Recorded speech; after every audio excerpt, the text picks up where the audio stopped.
நான் அப்படி டென்ஷனா இருக்காங்க. அங்கருந்து முத்து வராரு. வந்த உடனே நடந்த எல்லாத்தையுமே சொல்றாங்க. "இங்க பாருங்க, உங்ககிட்ட ஒரு முக்கியமான விஷயம் சொல்லணும். நான் பயந்துட்டேன்னு நீங்க நினைக்கிறீங்களா? ஆனா நான் பயப்படல. என் மனசுக்குள்ள ஒரு விஷயம் இருக்கு" அப்படின்னு சொல்றாங்க. "உங்களுக்கு ஒண்ணு தெரியுமா? அவங்க இருக்காங்கல்ல, யாரு? அந்த ரோகிணி இருக்காங்கல்ல, அவங்களுக்கு ஏற்கனவே கல்யாணம் ஆயிடுச்சு. அது மட்டும் இல்ல, அவங்களுக்கு ஒரு பையன் கூட இருக்கான். அவன் வேற யாரும் இல்ல, கிறிஷ் தான்" அப்படின்னு சொல்லிட்டு மீனா சொல்றாங்க. அத கேட்டோனே முத்துக்கு அப்படியே கோவமா வருது. பயங்கரமா கோவம் வருது. அங்கருந்து அண்ணாமலை வராரு. வந்த உடனே நடந்த எல்லாத்தையுமே சொல்றாரு. "அப்பா, ரோகிணி ஏமாத்தி நம்ம வீட்ல கல்யாணம் பண்ணிட்டு வந்திருக்காப்பா. ஏற்கனவே கல்யாணம் ஆகி குழந்தை வேற இருக்கான்ப்பா. இது எல்லாமே மீனாக்கு தெரியும்" அப்படின்னு முத்து சொல்றாரு. அத கேட்டோனே அப்படியே அண்ணாமலை நெஞ்ச புடிச்சுட்டு அப்படியே கீழ விழறாரு. "அப்பா அப்பா அப்பா, மூச்சு விடுப்பா, மூச்சு விடுப்பா" அப்படின்னு சொல்லிட்டு முத்து கத்துறாரு. அதுக்குள்ள விஜயா ஓடி வராங்க. "என்னங்க என்னங்க நடந்தது?" அப்படின்னு சொல்லிட்டு. "டேய், என்னடா பண்ணி வச்சிருக்க? என்னடா அப்பா கிட்ட சொன்ன?" அப்படின்னு விஜயா ஒரு பக்கம் கத்துறாங்க.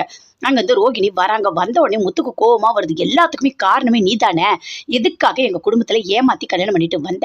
உனக்கு எவ்வளவு தைரியம் இருக்கணும்?" அப்படின்னு அப்படியே ரோகிணியை பிடிச்சு அடிக்கிறாரு. அடிச்சு அப்படியே கழுத்தை பிடிச்சு வெளியே தள்ளுறாரு. அதுக்குள்ள மனோஜ் வராரு. வந்த உடனே ரோகிணி என்னாச்சு என்னாச்சு அப்படின்னு சொல்லிட்டு அப்படியே எழுப்புறாரு. ஆனா ரோகிணி அப்படியே விழுந்துட்டாங்க. அப்படியே மயக்கத்திலேயே இருக்காங்க. "ஐயோ, ரோகிணி அவன் முத்து அடிச்சே கொன்னுட்டான்ப்பா" அப்படின்னு சொல்லிட்டு அப்படியே மனோஜ் கத்துறாரு. "ஐயோ, என்னடா இது?" அப்படின்னு சொல்லிட்டு எல்லாருமே அப்படியே பதட்டமாகறாங்க. அப்படியே முழிச்சு பாக்குறாங்க. ஐயோ, கனவா? அப்போ நான் இதெல்லாம் வெளியே சொன்னா இதெல்லாம் நடக்குமா அப்படின்னு மீனா அப்படியே டென்ஷனாவே இருக்காங்க. அங்க இருந்து ரோகிணி வராங்க. மீனா மீனான்னு கூப்பிடுறாங்க. "எதுக்கு என்ன கூப்பிடுறீங்க? உங்களால நான் எவ்வளவு கஷ்டத்தை அனுபவிச்சுட்டு இருக்கேன் தெரியுமா? ஒரு விஷயத்த கூட என்னால வெளியே சொல்ல முடியல. நான் நினைச்சு பார்த்தாலே எனக்கு அவ்வளோ கஷ்டமா இருக்கு. வீட்ல இருக்க எல்லாரும் ஒரு வழி ஆயிடுவாங்க உங்களை பத்தி சொன்னா" அப்படின்னு சொல்லிட்டு மீனா சொல்றாங்க. "நான் இதுக்கு மேல இங்க இருக்க போறதில்ல. நான் வீட்டை விட்டு வெளியே போறேன். நான் எங்க அம்மா வீட்டுக்கே போறேன்" அப்படின்னு மீனா சொல்றாங்க. ஐயோ, இவங்க அம்மா வீட்டுக்கு போனா இன்னும் பிரச்சனை ஆயிடுமே.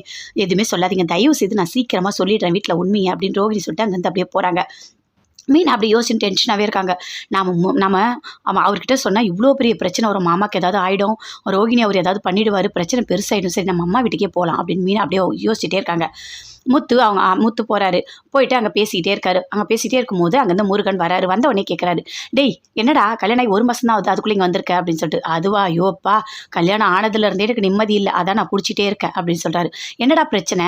ஹனிமூன்லாம் போறேன்னு சொன்னேன்." "அதுக்கு தான் பிரச்சனை. நான் ஊட்டி போனேன்னா அவ கொடைக்கானல் போனோம்னு சொல்றா. ஒரே டென்ஷனா இருக்கு. எனக்கு வாழவே பிடிக்கல" அப்படின்னு சொல்றாரு. "டேய், ஊட்டிக்கு ஒரு 3 நாள், கொடைக்கானலுக்கு ஒரு 3 நாள் போயிட்டு வாடா" அப்படின்னு முத்து சொல்றாரு. "இது நல்ல ஐடியாவே இருக்கே" அப்படின்னு சொல்லிட்டு பேசிட்டே இருக்காங்க. குடிச்சிட்டே இருக்காங்க. "இங்க பாருங்க, பகல்ல குடிக்க கூடாது.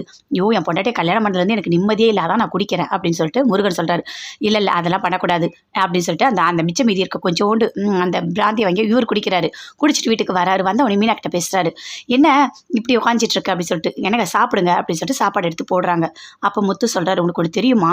என்னோட ஃப்ரெண்டு, அவனுக்கு இப்போ தான் கல்யாணம் ஆச்சு. அவங்க பொண்டாட்டி ரொம்ப டார்ச்சர் பண்ணுது" அப்படின்னு முத்து சொல்லிட்டே இருக்காரு. "ஆமா, என்ன நீங்க குடிச்சிருக்கீங்களா என்ன?" அப்படின்னு மீனா கேட்குறாங்க.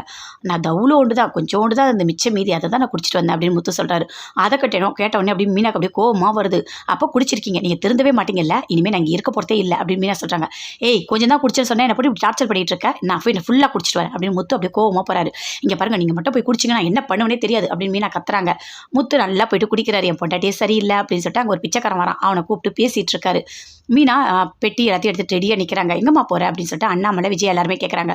"நான் எங்கள் அம்மா வீட்டுக்கு போகிறேன். அவர் எப்போ பார்த்தாலும் குடிச்சிட்டே இருக்காரு. என் பேச்சை கேட்கவே மாட்டாரு" அப்படின்னு சொல்லிட்டு மீனா அப்படியே கோவப்படுறாங்க. "இங்கே பாருமா, அவன் அப்படியேப்பட்டவன் இல்லைம்மா" அப்படின்னு அண்ணாமலை சொல்கிறாரு. "இல்லை, நான் எங்கள் அம்மா வீட்டுக்கு போகிறேன்னு" போகிறாங்க.